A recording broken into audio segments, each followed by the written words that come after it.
E Gonçalo, o que você diria que foi o principal obstáculo, ou os principais obstáculos no seu trabalho de campo lá? Você diria que foi a parte de língua, foi a parte cultural?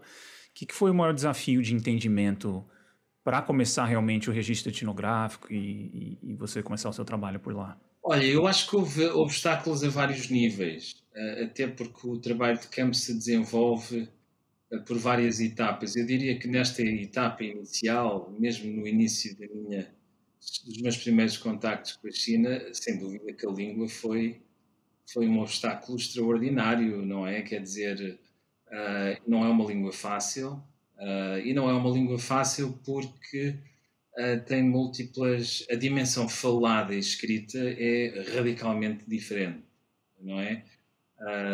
Portanto, ao fim e ao cabo, quando nós aprendemos chinês, acabamos por ter de investir imenso tempo, por um lado, na parte oral, na parte falada, temos que aprender, no fundo, a registar os sons com um sistema de romanização, e no caso do cantonês o mais popular é o sistema Yale, no caso do mandarim vai ser o sistema oficial, o pinyin. Nós temos que aprender, no fundo, a escrever como falamos, ok?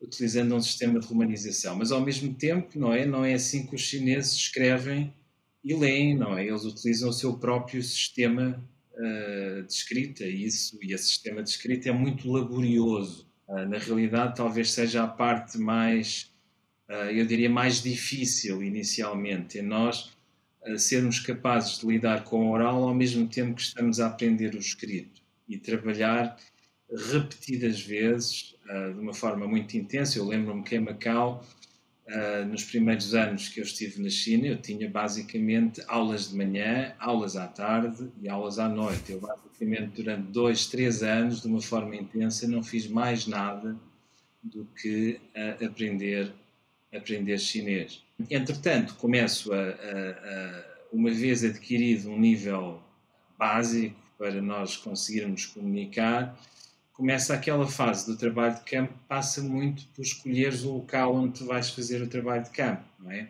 E começa a visitar a China regularmente, vindo de Macau a partir de 1996, 1997. E uma das coisas que faço muito é viajar, no fundo, à procura de lugares onde fazer trabalho de campo. Naquela altura eu já sabia que queria ir para o campo, queria ter uma experiência fora da caixa, literalmente. Queria sair da zona de conforto, de viver em cidades, e queria procurar, no fundo, uma China rural, a China rural que tanto eu lia nos escritos dos antropólogos, incluindo também dos antropólogos chineses, em particular um antropólogo chinês, cujo um dos livros mais influentes, e eu estou agora a traduzir para português, o Fei Xiaotong, que falava muito de que, se nós queremos entender a civilização chinesa, temos que ir para o campo. O campo e o solo, no fundo, são a fonte, são o coração, a alma da civilização chinesa. É impossível entender a civilização chinesa sem entender esta ligação ao sol. E então lá ia eu à procura, muito com uma visão muito romântica da China.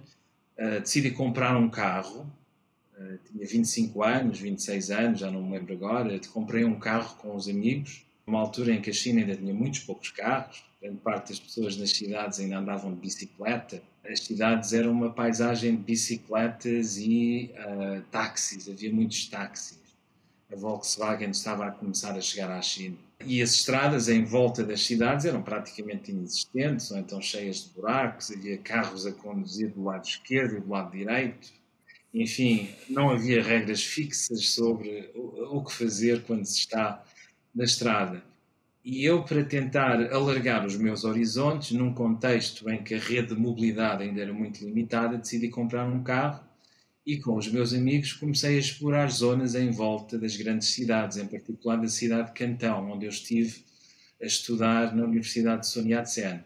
E pronto, comecei à procura de novas localizações, novos espaços, e eventualmente deparei-me com uma zona no norte da província de Guangdong que tinha uma paisagem lindíssima. Eu não sei se vocês já foram à China, mas bom, é uma paisagem como aquela que vocês vão encontrar no sudoeste numa zona muito conhecida que é Guilin, que é uma paisagem de campos de arroz, com montanhas de calcário, com formas absolutamente pitorescas, enfim, invocando esculturas. E eu fiquei absolutamente fascinado com aquilo, não é? Fiquei absolutamente fascinado com aquilo. E na altura estava a pensar que, olha, é para aqui que eu vou. Falei com o meu patrono, que na altura era o chefe de departamento de Antropologia da Universidade de Sun Yat-sen, e para voltar à questão dos obstáculos, Caio, um dos obstáculos, obviamente, é burocrático.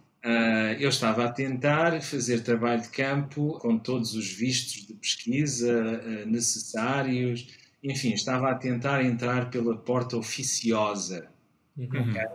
Bom, o que acontece é que, de repente, sem eu saber muito bem porquê, o meu patrono na universidade desapareceu. Okay? De um dia para o outro, o meu patrono desapareceu. Nossa. Bom, eu estava naquele momento de fase, bom, estou quase a começar o trabalho de campo, o que é que eu vou fazer? Bom, eventualmente tornou-se claro que o chefe de departamento fartou-se das políticas departamentais e decidiu que se ia pôr a andar e foi para a Austrália ter com a sua família. Saiu do país. Eu fiquei ali completamente, o que eu vou fazer? Qual é o meu plano B? Qual é o meu plano C? Falando com os meus orientadores em Portugal e no Reino Unido, sem saber muito bem o que é que havia de fazer. Ora bem, a fazer antropologia tem um bocado disto, não é? Eu tento incutir isto nos meus alunos. Há sempre este lado de imprevisíveis, porque estamos a lidar com pessoas, estamos a lidar com sociedades humanas e não estamos num laboratório, não é? Não estamos em condições de laboratório, portanto estas coisas são completamente imprevisíveis. Eu acabei por ter de tomar uma opção de, enfim, ou tentar encontrar um novo contato, um novo patrono, ou então o plano B era basicamente aventurar-me por mim próprio, utilizando os meus contactos. Eu ainda tentei a solução oficiosa mais uma vez, mas rapidamente me dei conta que o trabalho de campo e o projeto de investigação, de pesquisa, estava a sair do meu controlo, basicamente. A China, naquela altura, estava a começar. É uma China muito diferente da China de hoje. É uma China muito mais aberta do que é a China de hoje. Mas já havia, obviamente, preocupações e tinha havido antropólogos, em particular antropólogos americanos, que tinham estado envolvidos em escândalos com, enfim, relatórios etnográficos sobre, em particular, a política de uma só criança. Portanto, havia uma certa desconfiança relativamente a investigadores e pesquisadores estrangeiros e havia mecanismos de controle, efetivamente. A universidade propôs-me fazer um projeto em que, basicamente, eram eles que controlavam o projeto e eu não tinha qualquer controle. E eu tive que, mais uma vez, fui confrontado com o dilema: o que é que eu faço? Vou seguir esta via, vou tentar fazer a coisa por mim próprio. Na altura, e agora falando assim com vocês, retrospectivamente, olhando para trás, não é? Julgo que ainda bem que tomei a decisão de tentar fazer as coisas por mim próprio, porque eu acho que me teria arrependido. O que fiz foi basicamente depender dos meus contactos. Comecei a utilizar o meu carro para fazer as tais viagens. Identifiquei uma zona que tinha sido recentemente aberta para visitas de estrangeiros, em situações de turismo, mas não só, e basicamente disse: olha, vou tentar por mim próprio, ok? Vou tentar por mim próprio, os meus amigos levam-me no carro, deixam-me e eu vou tentar ver o que é que acontece. Não faz mal nenhum tentar. E foi isso que eu fiz. Basicamente, um dia, os meus amigos deixam-me na estação nunca me vou esquecer, na estação de comboios da cidade de Cantão, com uma mochila às costas. Eu apanho um autocarro para o norte, para as zonas rurais do norte de Cantão, da província, não é? Sabia exatamente para onde é que eu ia, qual é que era enfim, a zona de aldeias para onde eu ia. Sabia também que autocarros é que tinha que apanhar. Obviamente que os autocarros na altura, enfim, eram autocarros que, à medida que nós nos afastávamos da cidade, começavam a se transformar em projetos multiespécie. isto é, seres humanos, porcos, galinhas, ovelhas, enfim, normalmente temos 2 lados com assentos, ali havia 3, não é? Três filas, mercados informais, preços diferenciados, eventualmente ao fim de mudar muitas vezes de autocarro, passando também por enfim, veículos motorizados com 3 rodas, eventualmente chega à zona que tinha escolhido para fazer trabalho de campo e começa uma nova aventura à procura de uma aldeia. E aí mais uma nova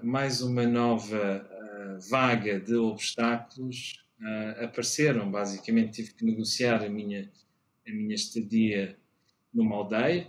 Para meu espanto, os aldeões foram muito, apesar de ser uma figura completamente fora do normal naquele contexto. Eu desconfio ainda hoje, depois de 2 décadas de fazer trabalho de campo naquela região, que provavelmente fui um dos primeiros estrangeiros a chegar àquela região. A minha aparência destoava a todos os níveis, não era só apenas na forma como eu me vestia. O meu tamanho, eu tenho aqui 1,85 m, a maior parte das pessoas naquela região tem 1,60 m, portanto eu era um gigante. Enfim, havia muita desconfiança relativamente a mim, inicialmente na aldeia. Enfim, as histórias circulavam, narrativas de todo o tipo, desde o habitual eu sou um espião, vindo de Macau, trabalho para o governo português, passando por sou um foragido da lei, tenho a minha mochila cheia de ouro, vou enterrar ouro aqui não sei aonde, roubei ouro em Macau, passando também por venho para aqui raptar crianças.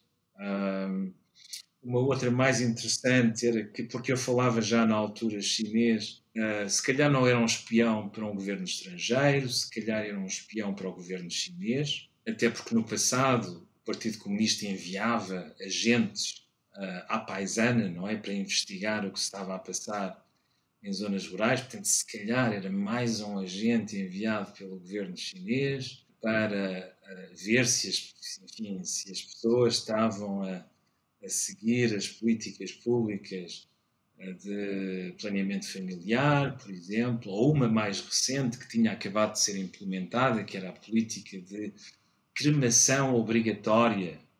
Portanto, havia uma nova proibição da utilização de caixões no enterro, não é?